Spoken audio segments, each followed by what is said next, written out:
Salut à tous, c'est Tonton Mathis, le youtubeur. J'espère que vous allez bien. Moi, ça va super. Aujourd'hui, on se retrouve pour un nouvel épisode d'infos. On commence tout de suite. Allez, on commence par la première actu. Grève des contrôleurs aériens. C'est une mauvaise nouvelle pour ceux qui doivent partir à la veille du premier week-end des vacances d'été. De fortes perturbations attendues dans le ciel pour cette fin de semaine. Suite à un préavis de grève nationale déposé par deux syndicats de contrôleurs aériens pour les journées des 3 et 4 juillet 2025, de nombreux vols vont être annulés en France. Les vols maintenus risquent, quant à eux, de connaître des retards importants. Les détails.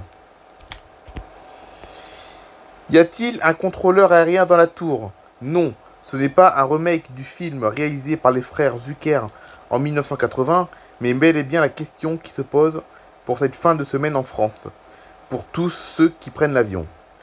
Car si le SNCTA, le premier syndicat de contrôleurs aériens français, n'appelle pas à la grève, deux syndicats minoritaires, en revanche, ont déposé un préavis juste avant le début des vacances scolaires. L'UNSA-ICNA, deuxième syndicat des contrôleurs aériens, maintient son appel à la grève pour les journées des 3 et 4 juillet. La réunion de conciliation organisée le 25 juin dernier avec la Direction générale de l'aviation civile s'est avérée infructueuse. Quant à l'USAC-CGT, troisième organisation représentative des aiguilleurs du ciel, elle rejoint le mouvement et appelle à cesser le travail ce jeudi 3 juillet. Le nombre de vols divisé par deux à Nice, Bastia et Calvi. Afin de limiter les perturbations du trafic, la DGAC a donc demandé aux compagnies aériennes de réduire leur programme de vol de moitié pour la journée de demain. Enfin, pour hier, quoi. Parce que c'était hier. Parce que là, actuellement, on est vendredi. Et l'article date de mercredi. Donc hier, le 3 juillet 2025, sur les aéroports de Nice, Bastia et Calvi, 30% des vols ont été annulés, ainsi que sur les aéroports de Lyon, Marseille et Montpellier, Ajaccio et Figari, et 25% de vols ont été annulés sur les aéroports de Paris-Charles de Gaulle, Paris-Orly et l'aéroport de Beauvais. Donc ça, c'était les perturbations qu'il y a eu hier, mais aujourd'hui, il y en a encore. En dépit de ces mesures préventives, des perturbations et des retards importants sont à prévoir sur l'ensemble des aéroports français, précise la DGAC dans un communiqué.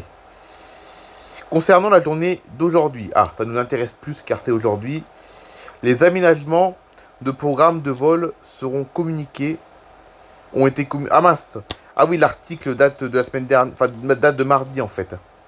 Ah, donc ça va pas.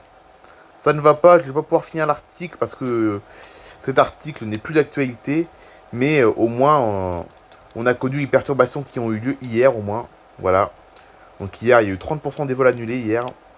Et là, actuellement, nous sommes en plein mouvement de grève. Hein. Là, l'aviation civile française est en plein mouvement de grève actuellement. Voilà. Hier, il y a eu 30% de vols annulés. Et aujourd'hui, c'est probablement la même chose aujourd'hui. Voilà.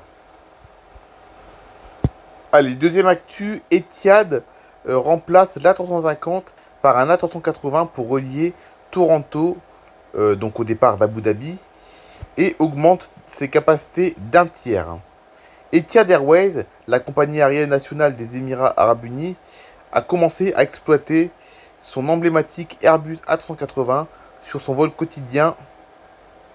Son emblématique Airbus A380 sur son vol quotidien depuis l'aéroport d'Abu Dhabi vers l'aéroport Toronto Pearson, je sais pas comment ça se prononce, augmentant ainsi sa capacité de 31% et marquant un nouveau chapitre de l'engagement de longue date de la compagnie envers le Canada et à l'approche de son 20e anniversaire.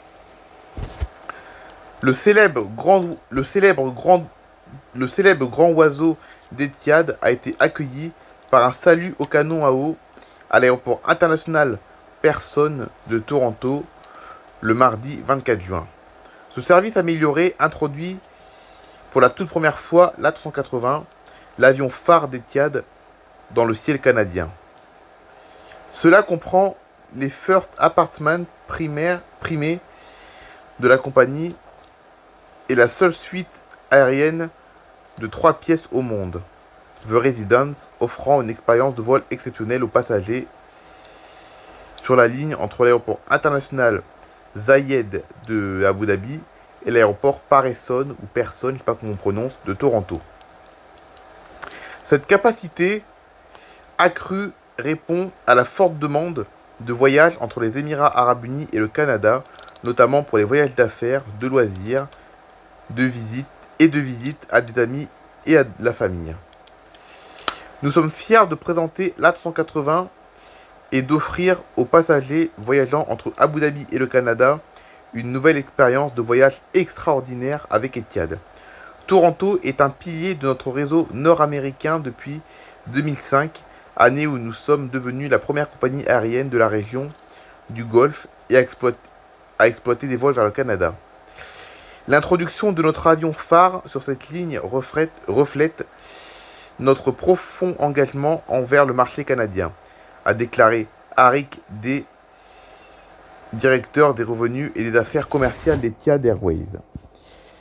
L'avion phare d'Etihad, qui remplace l'A350 de 371 places en B-class, dont 44 en classe affaires, sur cette route, augmente sa capacité de 31% à l'approche du 20e anniversaire de ses vols vers le Canada, sur un vol de plus de 11 000 km. L'A380 d'Etihad propose 488 sièges répartis en 4 cabines, dont The Residence, suite privée de 3 pièces avec salon, chambre et salle de bain attenante avec douche. Donc ça c'est dans l'avion, hein, c'est clairement une suite privée dans l'avion. First Apartment, 9 suites entièrement fermées avec espace personnel, lit de 203 cm et pouf séparés. Business Studio, 70 sièges lits avec un accès couloir, restauration, haut de gamme et accès exclusif au lobby, un salon avec service en plein air. Puis voilà la classe économique avec 405 sièges avec appui-tête à oreilles fixes et support réglable, dont 68 sièges avec espace supplémentaire pour les jambes.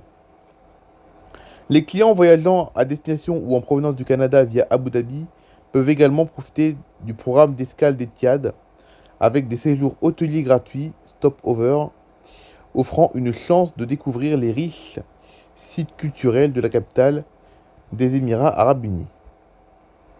Alors cette fois, retournons en France pour une ligne exploitée avec un avion beaucoup plus petit que l'A380, car la compagnie régionale Chalair, donc Chalair c'est une compagnie régionale, Chalair c'est une toute petite compagnie aérienne régionale française, et ben cette compagnie elle inaugure la nouvelle route entre Brive, donc Brive c'est dans la moitié sud de la France, et Kerry en Irlande.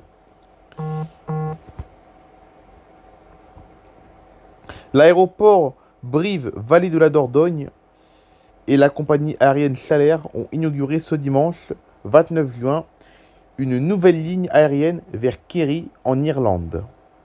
L'Irlande qui est un pays à côté de l'Angleterre. La nouvelle route a été célébrée avec le traditionnel water salute, donc les canons à eau qui arrosent l'avion, à l'arrivée de l'avion.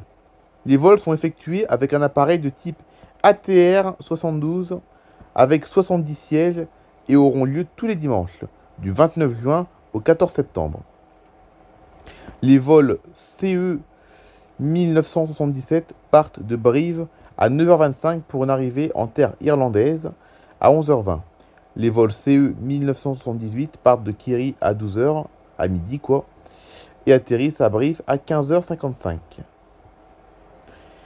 Kerry est idéalement situé sur la côte sud-ouest avec ses paysages à couper le souffle. Le comté de Kerry est une destination incontournable pour découvrir l'Irlande.